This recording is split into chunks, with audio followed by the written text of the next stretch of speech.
Welcome to the Speak with People podcast. My name is Jason Raitz. I'll be your host, and this podcast exists to help you improve your communication skills. Whether you communicate one-on-one, to a team, from a stage, or from behind a screen, we know that when we improve our communication skills as leaders, it exponentially changes everything. It improves our relationships, it improves our leadership skills, and it improves our business skills. So let's get ready to dive into this next episode.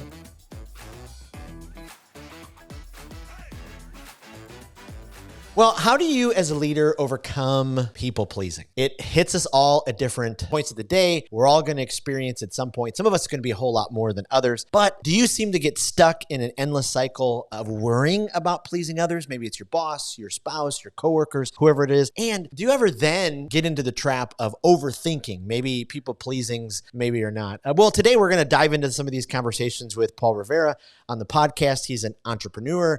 His list of what he's experienced in his life is so fantastic. I'll tell you a little bit about it, and then he'll dive us more into a story. But entrepreneur, professor, has done international development, mentor, former diplomat, lifeguard, speaks a bunch of languages. This is just black belt in martial arts. I can't wait to dive into all of this. And so excited to welcome Paul to the Speak with People podcast. Welcome, Paul. Thank you so much. It's a real honor to be here. Well, as we were just talking about offline, you have quite the view in the Dominican Republic, and I'm very, very jealous of it.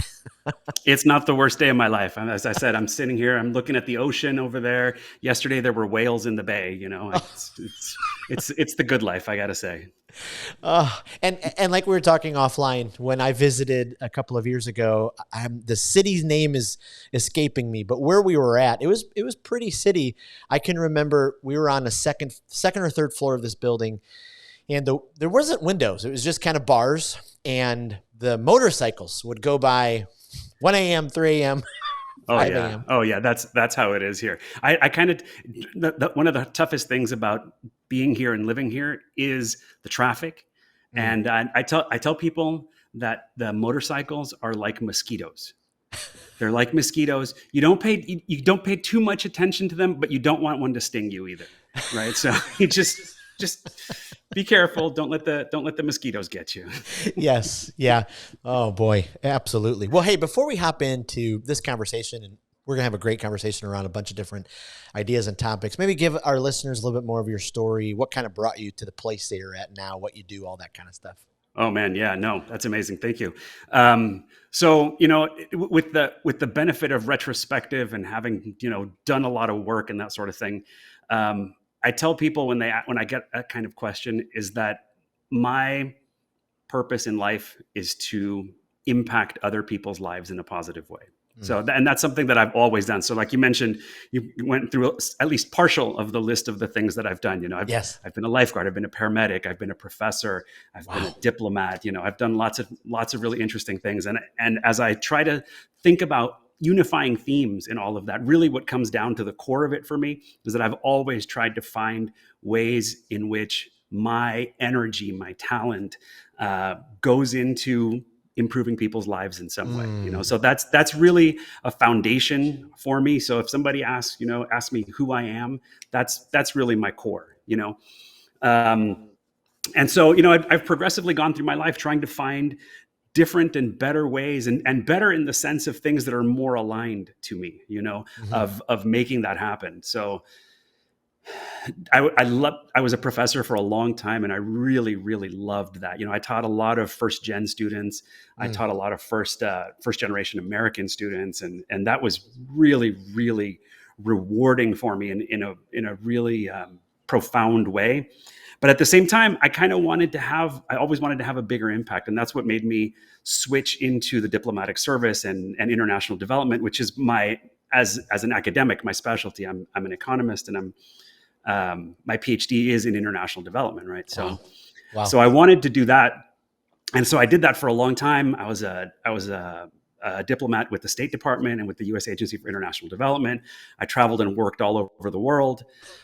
What's interesting is that what led me to leave the diplomatic service, start my own business, in a lot of ways goes back to the name of this podcast, actually, Mm, this idea of speak with people.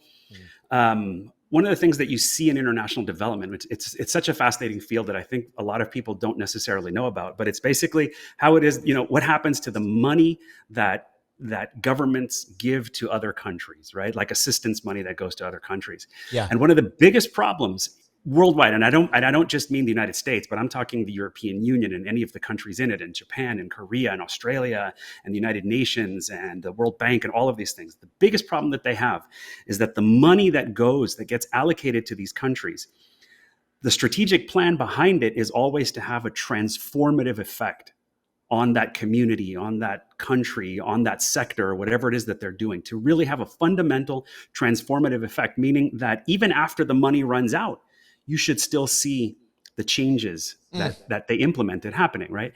And the truth is that by and large, that's not the case.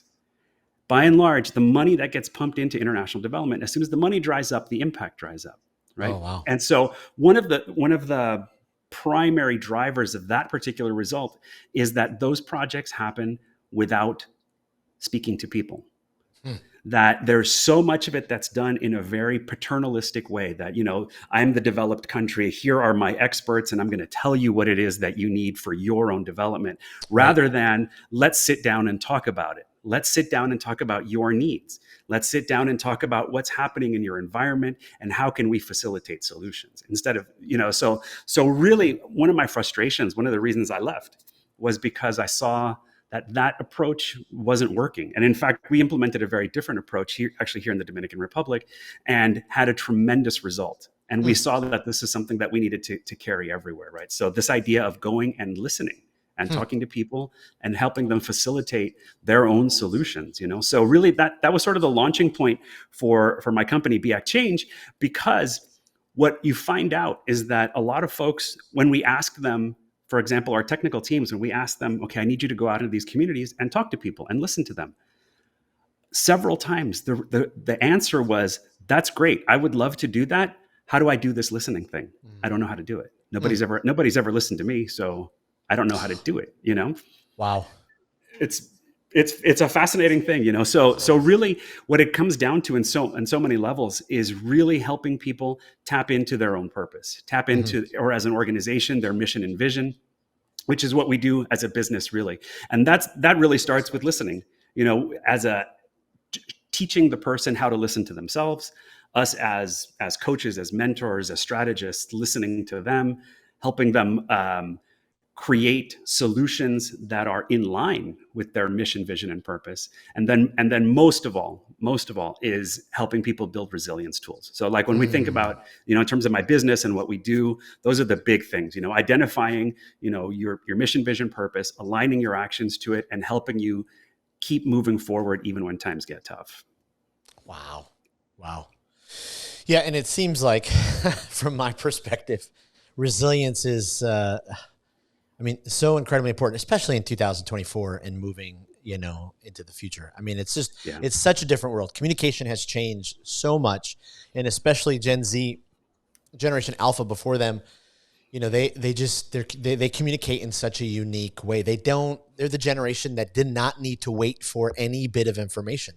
Yeah. And so it's really fascinating to see how, as they flood into the workforce, how baby boomers and Gen X and millennials are all trying to communicate each other around that. And so the resilience of being able to move forward is just so dire, I think.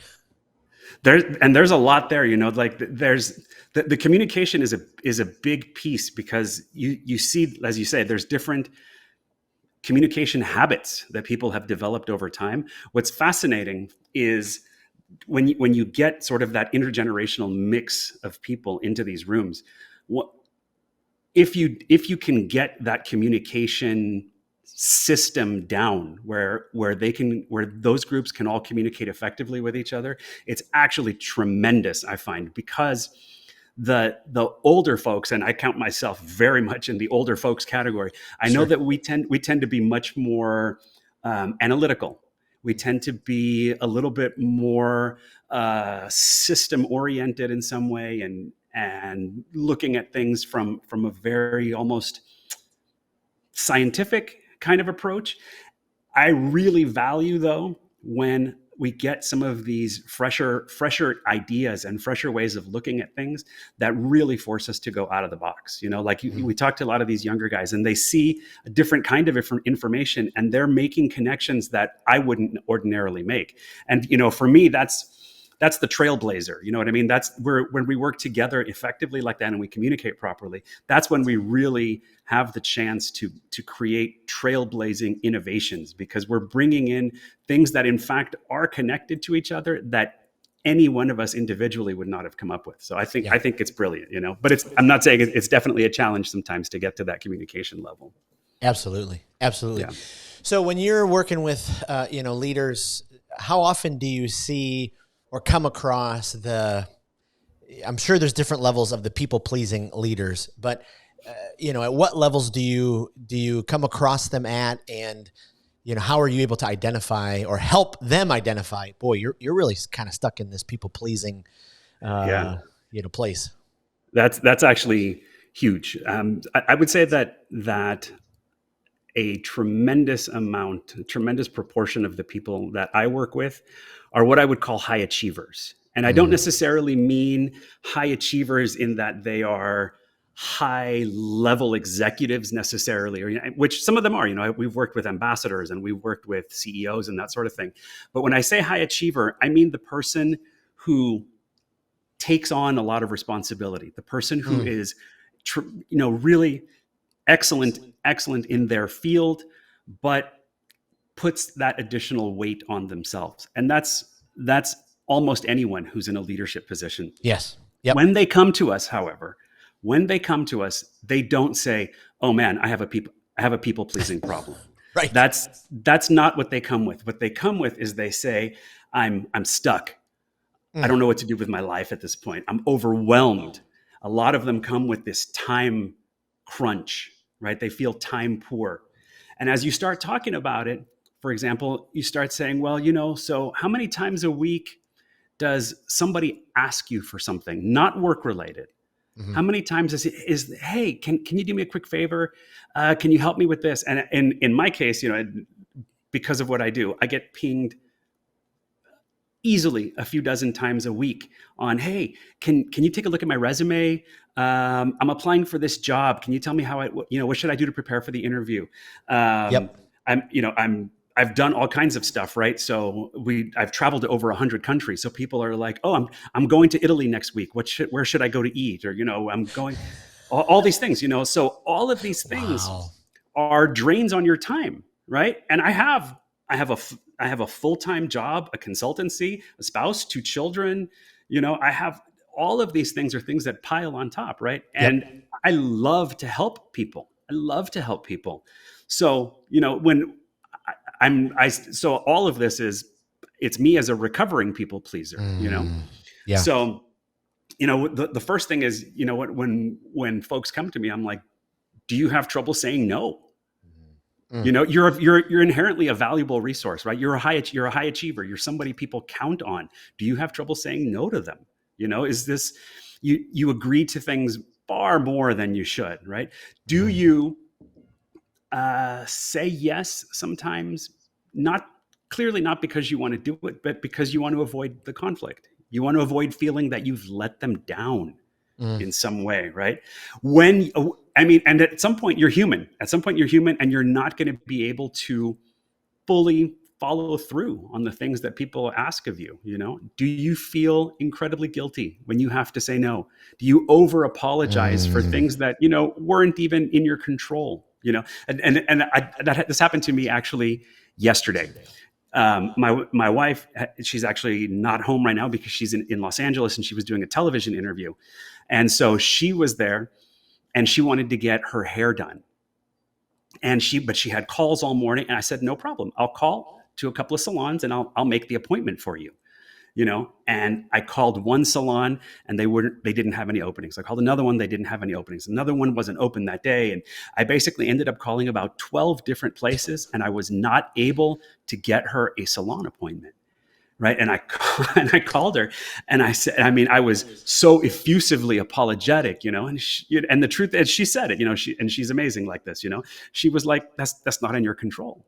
You know, Mm. you went above and beyond. You did what you could, but you know, some things are not in your control, and you're like, wow, that was a real people pleaser moment. You know, and in that Right. sense, it's fine because she and I know each other, know this about each other. You know, so we are pretty open about it. You know, so it doesn't feel like a toxic people pleasing in any way, but you know, that tendency doesn't go away. You know, it's about recognizing it and starting to find the ways to work through it and overcome it, you know? Because otherwise, then that's when the stress comes in, Right. the burnout, the anxiety, and the people pleasing. And I will tell you this again as a personal story, the loss of identity. You Right. know, beyond even the workplace, I was previously married to a different person, and and this was at a time where I hadn't gone through so much of the sort of inner work with myself, you know, and I Mm. was very, very much a deep, deep people pleaser. Um, and I got to the point where I would look in the mirror sometimes and I would say, I don't know who you are anymore. Mm. You know, like just that I had acquiesced so much and I had changed on the outside so much that inside me didn't recognize what was happening anymore. It was such a profound misalignment, you know, that and that's a tremendous stress. You're living straddling this duality all the time. And it's a terrible place to be. You know, the people Mm. pleasing is a terrible place to be when it's something that takes over for you that way. Right. Right. I there have been many seasons in my own leadership and life where I have been far deep in the people pleasing hole. And Yeah. just as you spoke and I wrote down this list, yes, I have been in each of those. And it creates such a, I mean, you just, you constantly feel like you're just being dragged further down this hole and you just can't say no. What do you think is the line, especially for leaders who work, you know, in a company or some type of business, and you know their role is to, okay, hey, I'm helping my supervisor or my boss, but there is that line of, okay, the normal things that I'm, you know, asked to do and do them, but then there's that line of like, okay, does this cross into the people pleasing side? Am I just trying to do absolutely everything, you know, for my boss? Do you think there is a line there, or you know, how would you uh, unveil that part of it?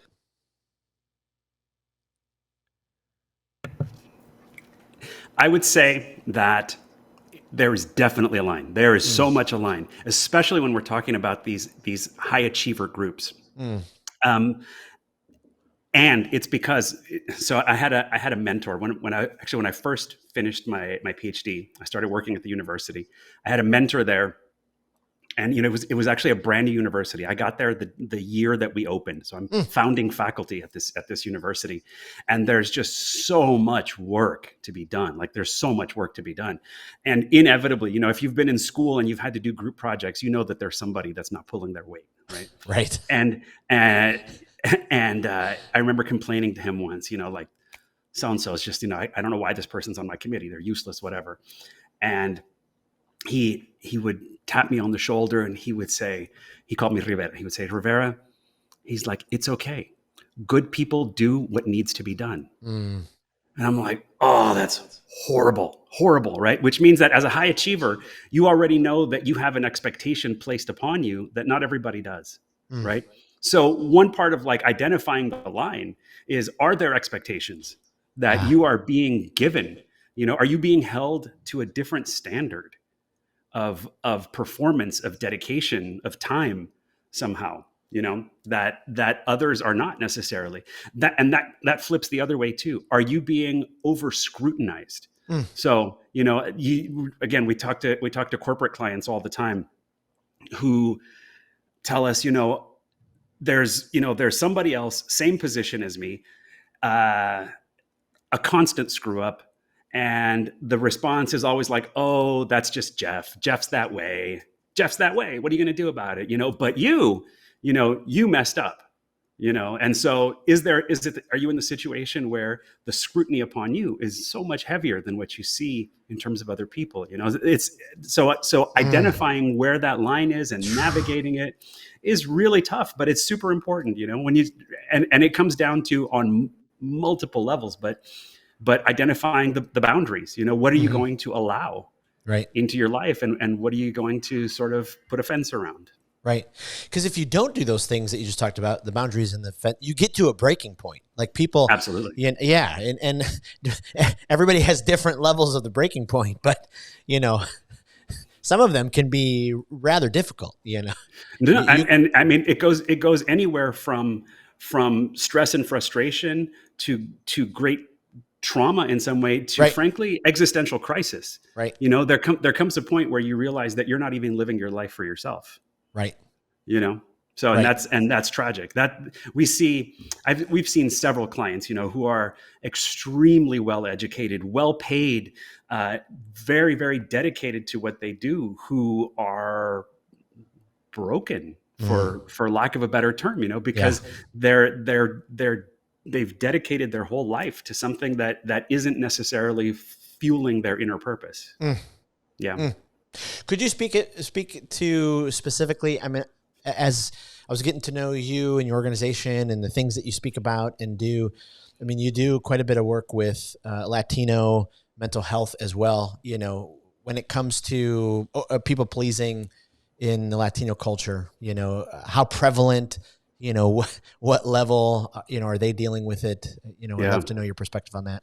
Yeah, and so yeah, so something I come at from personal experience, right? Mm, My mom is Mexican, my dad is from El Salvador. I grew up in Los Angeles, so it's if you grow up under certain conditions, it's like you're in Los Angeles, but you're in sort of a small Latin America in a lot right, of ways, So right. um, when you look at immigrant cultures, and so I'm most familiar with the Latinos, but having gone through this process and working in lots of different places, it's more something that feels like an immigrant kind of culture beyond even the Latino thing, right? There's people who have uprooted themselves from their home countries, right? They Mm, have abandoned everything they knew, their language, their culture, their food, their safety net, their church, everything, to pick up and come to this other place, and it's always a second best option. It's mm, always a second best, right? If they're doing that, it's because the first best option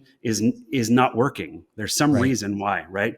right. And so they've given up everything. And so as the children of those people, the children of those groups, you feel a tremendous amount of pressure. I was actually, just before talking to you this morning, I was on a call with one of my clients and their employee resource group, and it was their first gen employee resource group. All of Mm, these folks are diplomats with at least a master's degree, extremely successful people, and all they talked about was that pressure from their families, that the need to be there for their families, to support their families, that they're responsible to them, that they owe them. And so that additional pressure that is placed on, these happen to all be Latinos, but I know that it goes beyond that, um, is big. It's really yeah. big. And so to the point where, when we talk about your own purpose and your own identity, so often those influences crowd that out, Mm, right? You feel like you have no choice but to be that person who is responsible for the family, who's addressing what the family needs and putting your needs second. And that, by definition, is going to affect mental health. What we right. see in the United States, at least, is that there are approximately 4 million Latinos every Mm, year who undergo an experience of extreme depression, wow. right? And this is not, I'm having a bad day, or I'm Right. a little off today. This is like, I'm not functioning well. People notice, people are worried about me. Yep. And when they ask about the root causes of it, it's really because they feel they're not providing what they should be, Mm, or at the level that they should be, that they're not performing for their families at the level yep. that they should be. And then you add to that as they do these surveys, that group of people, relative to other groups, has in fact a much higher level of suicidal ideation. So it's not just that they feel bad. It's that they're not even sure if they can take it anymore. Yeah. So it's a real epidemic. This idea of it's become common parlance a lot, to talk about, oh, I'm an overthinker, I'm a people pleaser, but as you start going down that train of thought and that chain of events that it unleashes, it's something that if not addressed, if not managed, can get so out of hand, to that level that people are like, I'm not sure if I can keep doing this, Wow. Yeah. And so important, I think, especially in the workplace where we have all different backgrounds, all different cultures. I mean, especially to have some cultural awareness and to really understand each other is probably, no greater importance than ever before, just because if we have that understanding, then, I mean, we really can lean in and, extend grace, help each other, look for those things. I mean, I know in my own life, in my own deep people pleasing moments, I think way down deep, I was hoping someone would say, hey, I just noticed you've been pretty off here. But the leader in me, the achiever, is like, I got it all together. I'm trying to put on a front. But yeah, being able to help, folks when they're at that place, so pivotal.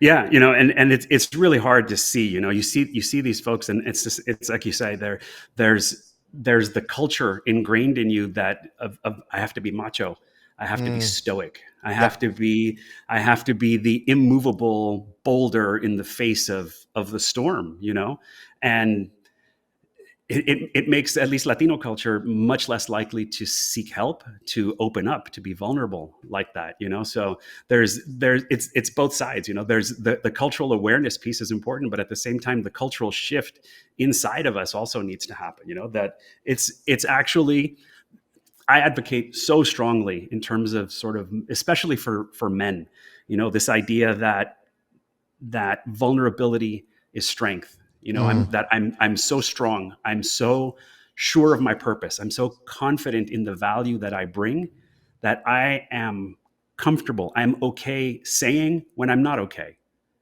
It's that I know what I bring. I know who I am. I know why I'm here, but right now I'm struggling and I could use some help. To me, that is the ultimate strength, to be able to be at that point and that level of self-awareness, where you see who you are and identify that you need something and that you're not necessarily the only one who can have that solution. It's tremendous. Yeah. It's just incredible. Self-awareness. I mean, such a profound tool. How can leaders, lean into that? If they're going, okay, am I really self-aware?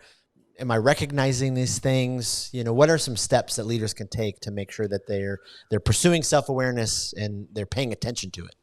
I will tell you that the biggest thing with all leaders, all trailblazers, high achievers, our minds go a million miles a minute. There's an infinity of things happening in your mind at any given moment, so that's it's so easy to block out that self-awareness.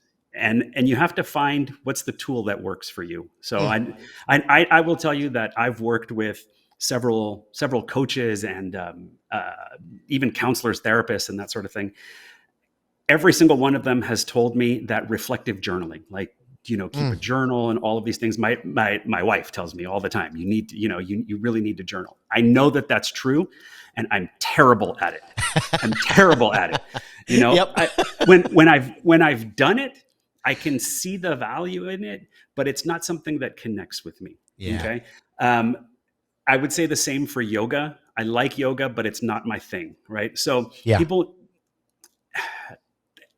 that have worked with me tell me, you need to find ways, do things to enhance your mindfulness. And I don't like the word mindfulness. I have trouble with mindfulness because my mind is what I'm trying to shut down. And I know that the word mindfulness comes from being aware of from the awareness. For me, I've crafted a new word. We're going to copyright it. My word is inner visioning. Ooh. That's my word for it. For me, when I think about self-awareness and that particular aspect of it, I call it inner visioning. because what I'm trying to do is I'm trying to access that place inside of me that frankly is my intuition. I'm trying to access my intuition. And this is something that I talk about a lot with anybody that works with me. As a leader, as a trailblazer, you have an intuition that's inside of you. It's talking to you, but there's oftentimes so much noise going on around you that it's hard to access what that intuition is. So for me, I'll tell you what works for me. I used to tell everyone I'm a big exercise nut, and for me, if you're like that at all, if you've ever felt that feeling of peace, like after a good hard workout, like when you're done, that sort of drained peacefulness, that is an approximation of the state that you're trying to get to, right? And it's because you have focused so much on the exercise that you're doing and the activity that you've effectively shut out the other things that are happening, right? So that moment of peace that you get, that almost drained, empty feeling with yourself is kind of what you're going for. For me, what has worked, and I recommend it to anyone if you haven't tried it, for me, breath work has been amazing. It's not something that I had ever even heard of until relatively recently, but it's basically this meditative type technique through alterations in your breathing patterns, you are able to calm those other voices around you and access this intuition inside of you. And it seems funny because especially as you talk to leaders oftentimes want to know, okay, what's the technique? What's the book that I need to read to be a better leader? And, what's the next thing I need to learn in order to become a better leader? And I tell them that, you don't just want to be a leader. I see you. I'm talking to you. What you have is you have a vision. There's innovation inside of you, and you are looking how to take that next step. And that next step involves, in your mind, involves risk. It involves uncertainty. What you need to tap into in order to know what direction you want to take, to understand that direction is valuable, you need to tap into that intuition.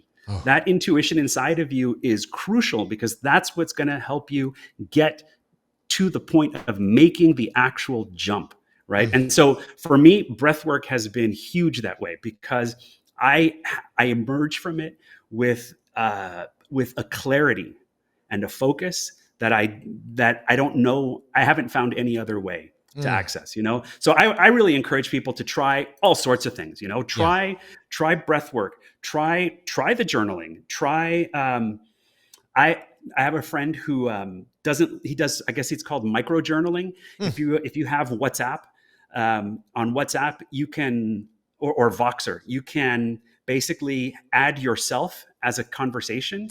And so he just texts himself conversations and how he's feeling, and it's sort of these micro check-ins all the time, just to try to bring an awareness to how you're feeling and how you're reacting to the different stimuli in your day, whatever works for you, but it's really tapping into that inside of you.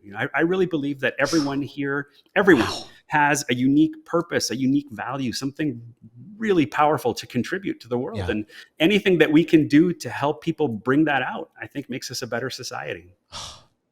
Oh, that is so completely powerful. I mean, you just gave us kind of a master class in quieting some of those voices. I'm just more and more convinced, doing all these interviews with amazing leaders from around the world, the successful people that I run into who are healthy, because we all run into successful people who are not healthy. Their inner world is in shambles. Things are falling apart around them.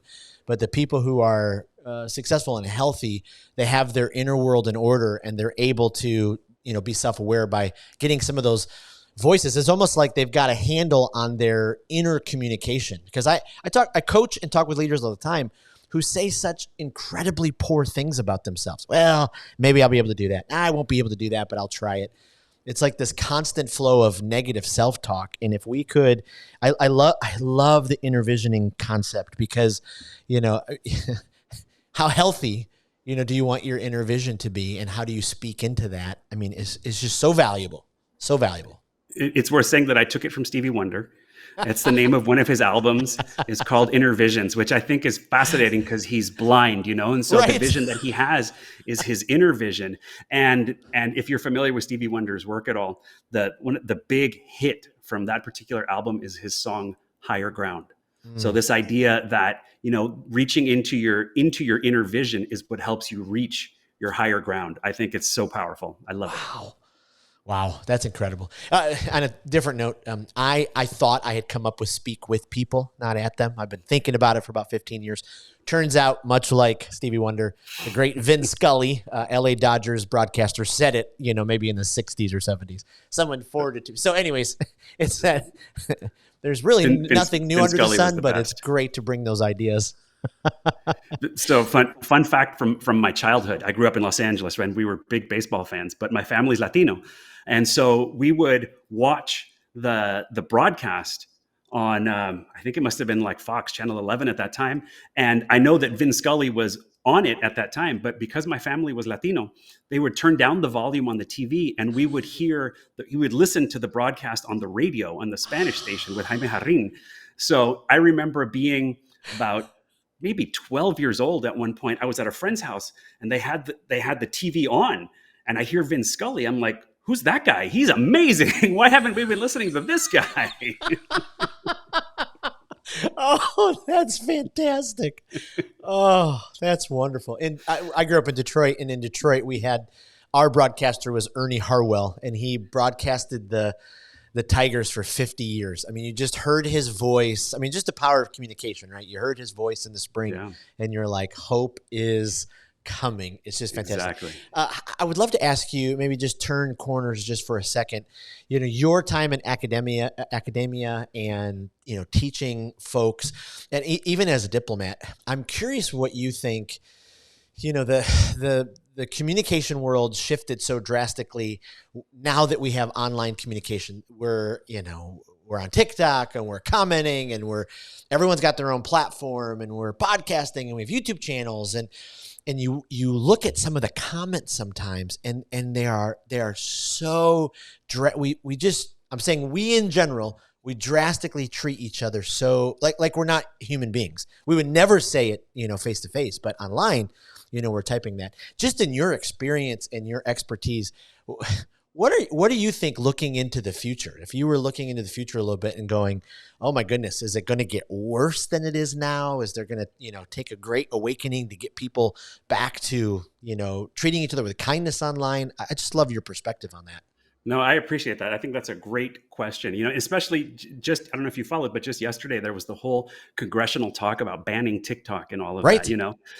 And my experience has been that it's very likely when you ban something worse is going to come out. You know what I mean? So I don't know that that's the solution to any of this. My worry with the accessibility of information and the ability of communication that we have at this point, like I have two small children, they're 8 and 10, and they have access to information and interactions with people that I never would have had. Right. What I see, not just in my children, but in college students, even in the diplomatic sphere, all of these things, what I see is a crisis of critical thinking. So I tell, I'm an economist, and I taught a lot of, for example, of research methods and statistics and econometrics and basically techniques for decision making, right?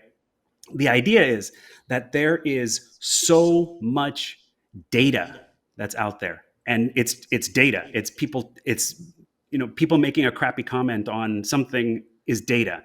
An article published online is data. A YouTube video is data. A podcast is data. You, through your critical thinking, through your powers of analysis, you turn data into information, basically, right? And so, like my students, anybody who's taken my class knows that I talk so much about your job is that I'm going to present you the data. You're gonna apply analysis, which is, a reasoned system way of understanding that data in order to come to a conclusion by turning it into information, right? So what I see is that there is definitely a decline in that. And it's because I believe that people are oftentimes cost minimizers or effort minimizers, right? If there's so much data that's coming at you, and data is coming at you, but they're trying to convince you that it is information, you don't have to do anything. I'm just going to feed it to you, right? So that ability to discern it is really, really important. So that's part of it. Yeah. Second piece, though, is that what I hope, and this has been my experience, what I hope is that people will see that the digital communication is also a massive opportunity. So for me, for everything that I've done, right? I have a PhD. I've taught everywhere. I've been all over the world. The diplomat. I've worked with presidents and prime ministers, and done all of these things. I've never been an entrepreneur. That's not a space I had ever been in. So when I went to the point of launching my business, I'm like, I conceptually understand what I need to do, but I don't know anything about marketing. I don't know anything about pricing. I don't know anything about any of this, and even in my circles, in my immediate circles, there wasn't that, so I was, however, able to go out into the virtual space and find those communities and find that support and find those champions, like, again, as a Latino child of immigrants, the idea, think about this. I'm a Latino child of immigrants. I left a tenured job at the university. I had a guaranteed job for life, and I left it because I wanted to pursue my thing. You know what I mean? Yep. My parents died, and then they were like, okay, well, fine. He eventually became a diplomat. And again, it's a tenured system, right? I had basically a guaranteed job pretty much as long as I wanted. And I went, you know what? That's not my jam either. I'm out. So Right. So, this whole shift into entrepreneurship is something that has been like rocking the boat in my family big time, and so I didn't have examples. I didn't have mentors in that, and so the virtual space has been tremendous for me like that. There's a lot of people, a lot of high achievers who feel very lonely and alone, feeling that nobody understands me. Nobody knows what I'm going through. And the truth is that maybe those people aren't around you, but those people are out there, Yep. and a lot of times they're there in the virtual space. And for all the garbage that's out there, there are positive, uplifting communities where you can find your champions. You can find the information, the inspiration, the examples that you need, So I hope that that's the direction that people will increasingly turn in terms of communication in the digital space. Oh, I love that. Well, you've given us, just pure gold today. I took pages of notes. So appreciate you pouring out your heart. Before I let you go, I'm going to ask you some rapid fire questions. We're building this library for leaders, and we're just trying to get the best resources from each leader. Is there a speaker, every time you listen to this speaker, you're just, wow, they really just, gave me a different perspective. They fill up my cup. Anybody that you'd recommend? Okay. I will tell you who's my spirit guide at the moment. And it's unusual. If you're familiar, the chef Jose Andres. I don't know if you're familiar with him. He's been on TV and all this stuff. His name, Chef Jose Andres. He's from Spain. Just an incredible guy because he's a guy who lives so passionately and lives his purpose. If you have not seen, so his thing is that he and his foundation, his NGO, is all about feeding people in times of crisis. So he's been all over the world. Like right now, it's a tough time in the world right now, but I know that he has a ship going to North Gaza to feed those folks, right? If you have not seen his TED Talk after the hurricane in Puerto Rico, I'm pretty sure that he spoke pretty impromptu to do this TED Talk, and it's one of the most powerful things I've ever seen. Just about leadership, being about taking action, focusing on what is your objective, and I love that his thing is I'm there for the people. Yep. You know what I mean? That. And so just super powerful. Love that guy. I love that. Well, we're going to definitely put that TED Talk in the show notes. Let me ask you about a podcast. Is there a podcast that either guilty pleasure or leadership development that you just keep turning to? It's just provided a, Okay. Unusual one then. I really like Star Talk with Neil deGrasse Tyson. I tell you why. It's not explicitly about leadership. Right. It's not, he's an astrophysicist, and, he's a well-known, non-religious kind of guy. But at the same time, he's someone whose perspective is so big. You know what I mean? His view is universal, and he sees the universe as this whole interconnected system that it is inherently something almost spiritual about what he says. And I love that because it's, every time I listen to it, whether I agree with it or not, it's always something that makes my mind a little bit bigger. And I appreciate anybody who, as my shirt says, pushes my boundaries. So I love that. I love that. I love it. And then last one, is there a leadership book that, this is just a must read? Okay. So I have read a lot of books specifically about leadership. And so I'm not going to recommend a book specifically about leadership. Again, you kind of have to have my perspective as like an immigrant kid, Latino. I was born and raised in a very tangible world. Like everything that is real is good. Everything that is imaginary is a waste of time, right? And I've fought that my whole life. So I love sci-fi. So I would recommend to anybody, one of the books from which I have learned the most about leadership is a book called Foundations by Isaac Asimov. And it's basically about people that have to recreate their world on a new planet, right? Wow. And so it's all these things about like gaining insights into long-term planning and visioning and how you manage change, the ethical dilemmas that come up as a leader, the complexity of problems and how everything is intertwined. All of that comes up through this story, and he's a brilliant writer. So I highly recommend that book. I love it. Well, these are amazing. We're going to put those on our library. Again, to our listeners, if you've never accessed that, go to speakwithpeople.com/skills library, and you can have access to it. Paul, where can we send people? Where can we send people to make sure they find you online, get more information about you? Oh man, that's tremendous. Thank you. So we have a website, beactchange.com. And so our business is Be Act Change. It's be yourself, act to make yourself, to become the best version of yourself and change the world, right? So it's beactchange.com. We have a nice Instagram page, which is it's be.act.change. And you can find me on LinkedIn, Dr. Paul Rivera. And for anyone who's out there who wants to follow along a little bit more, we have a book. My wife is the primary co-author, so it's called Creating Your Limitless Life. And she's Dr. Esther Celedon with a Z. And it's available Amazon, Barnes & Noble, your favorite bookstores. And there's an accompanying workbook as well. And the workbook is fabulous. Like not to toot our own horn, but the workbook is really, really nice. A lot of really tangible examples to move you forward in terms of, one, as I said before, aligning to your purpose, making your actions follow and advance your purpose, and then building the resilience, because that's where people fall off. It's we're talking, in the first quarter of the year still. By now, almost everyone has given up on their New Year's resolutions. Right? That resilience isn't there. So it's a big piece of it for us is helping you stay on that path when life gets tough. And so that's what the book is about. Because when you do that feeling of I am living according to my purpose, I've aligned myself, that feeling is limitlessness. And that's what we aim for. Goodness gracious.